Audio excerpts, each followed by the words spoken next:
May hapon. Maayong hapon. May hapon. God bless. God bless. God bless. Maayong hapon. Mga igsuon, basin naglibog mo diha. Kay karong Domingguha, gitawag nga Domingo sa Lukay, or ang ilang pagdawat kang Kristo sa iyang pagsulod sa Jerusalem. Pero at the same time, gitawag sab karon nga Domingo sa pagpasakit.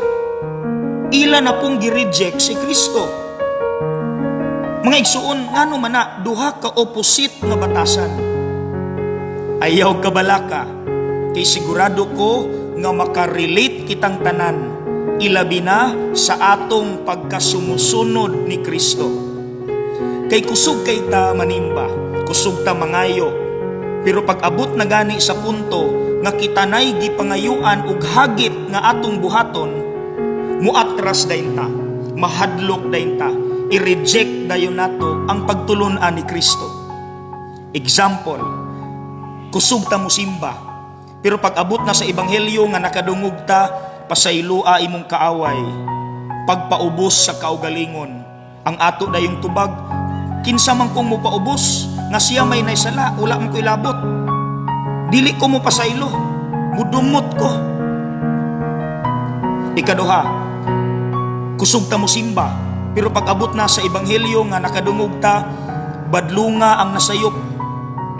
Ang atong tubag, dili lang Lord, kay mahadlok kong balusan ko, dayon mawad-an ko amigo. Ikatulo, kusog ta mo simba, pero pag abot sa problema, muriklamo dayon ta. Mga igsuon, Domingo sa Lukay, Domingo sa pagpasakit, kita na, usahay, inconsistent kita.